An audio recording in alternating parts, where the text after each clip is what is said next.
Sinenhlanhla Mkhize has published an isiZulu book titled Things in the House with a 4-year-old daughter, Ziyana Izibusiso, as co-author and inspiration for the book. Mkhize launched the Ziyana Books series to teach children South African vernacular languages. The series of books is a fun picture dictionary that aids parents, teachers and caregivers to impart knowledge to the young ones. Sinenhlanhla and Ziyana join us now on Zoom to tell us more about the book. A very good morning to you, ladies. Thank you so much for joining us and a warm welcome to Morning Live. Hello, how are you? I'm very well, ladies. How are you? How are you doing? Ziyana, good morning. Say good morning. Good morning. How are you, Ziyana? I'm fine. Do you know that you are on TV? How does that make you feel? How do you feel? You happy? Yeah. Aha! Sinenhlanhla, first of all, tell us more about this book. What's it about? Okay, so when I was trying to teach Ziyana her home language, isiZulu, I really struggled to find good material that would work, that I could teach her quite easily. And because of that challenge, I decided, you know what if I was to create a picture dictionary? So a dictionary that would have colorful pictures that Ziyana could learn with. And it is the perfect solution to teaching the little ones their own home language with beautiful pictures of things that they can see in the house. And that's what the first book is all about. It's showing the little ones what's in the house and translating that into their home language. So, Sinenhlanhla, what approach did you use to ensure that the book is much more fun and educational? Oh, kids love colors. And also they like to see themselves in the book. Okay. So you'll notice that Ziyana is on every single page and it's almost as if she is saying the words. So if you're talking about a bath, like for Umshanelo, for example, it's like her saying, this is Umshanelo. So it's these young little kids looking at themselves or an image of themselves and an item that they would see at home. And it translates so much better when they can relate to the content, and it's beautiful and colorful and it kind of looks like them. So what's Ziyana's role then in this book? She chose the pictures. Okay. Okay. So Ziyana, so as she was learning and growing, we were walking around the house and she was like, I like this. This is ubavu, this is this. So all the age-appropriate words and items, she was the one that said, I want this one in the book. I want that one in the book. All the things that she could say when she was 3 years old. So, Ziyana, tell me, how was it like being a part of this book and helping Mommy write this book? So it was fun. It was fun. It was fun, right? So who's your friend? Who's your friend?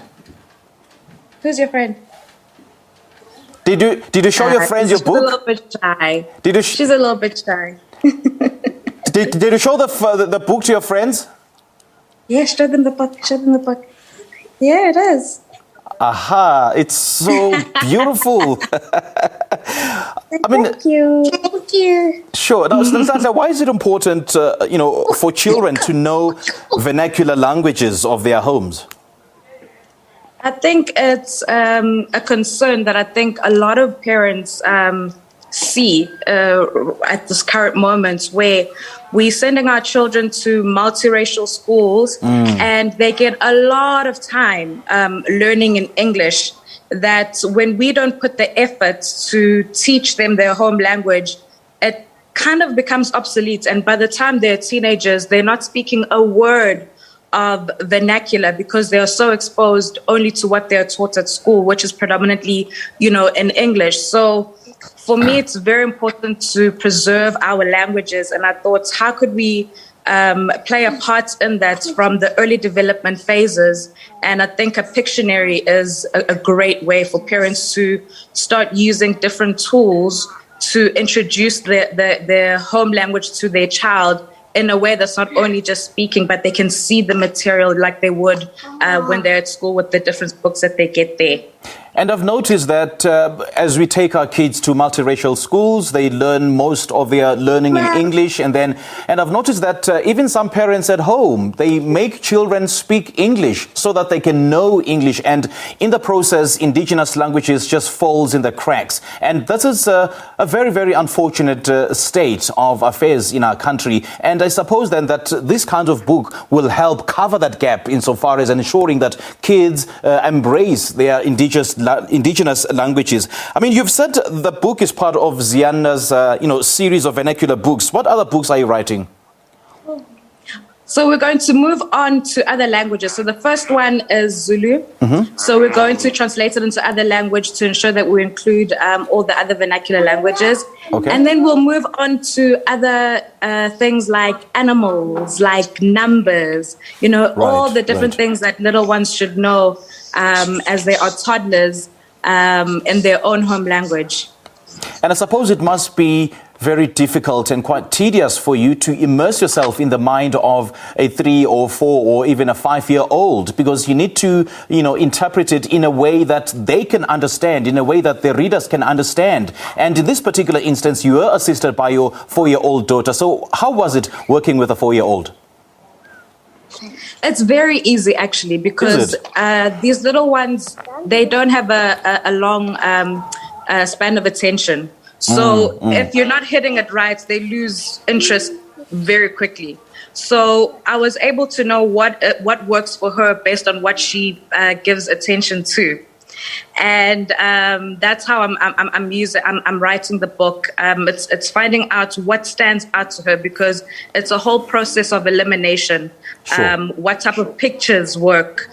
What type of items can she say at this age? Because obviously with language as well, there's certain clicks that maybe at this age they won't be able to say. So it's going to be a progression also as well with the age. So for now, it's a Pictionary, but we're going to move on where we actually go into storytelling as well as the child grows up when they're 6 years old and so on, where we give them a lot of material that they can engage with, and they are able to learn how to read in their vernacular language. Have you identified what easily bores the young ones, especially when they are reading, so that you could stay away from it? Dull colors, they don't work. Okay. You have to be very, very colorful with them. And the illustrations must not be too elaborate, where it's too realistic, almost like a picture.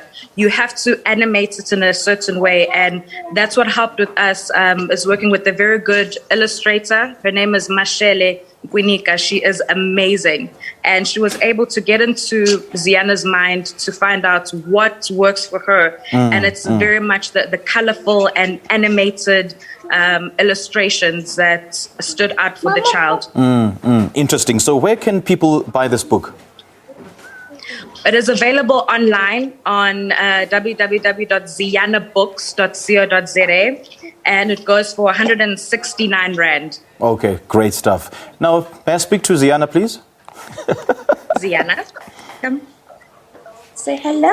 Ziyana, Hello. please tell your friends to tell their mummies and daddies to go buy this book, all right? Yeah. Tell them, especially that girl in class, the one who sits next to you, tell them. Buy my book. There we go. Lovely chatting to you, ladies. Thank you so much for joining us. Thank you very much. Great Bye. stuff. Say bye-bye. Bye. Ziyana, she's a bright thing, all right. All right, we spoke to Sinenhlanhla Mkhize about her isiZulu book she co-authored with her daughter, Ziyana Izibusiso, titled Things in the House.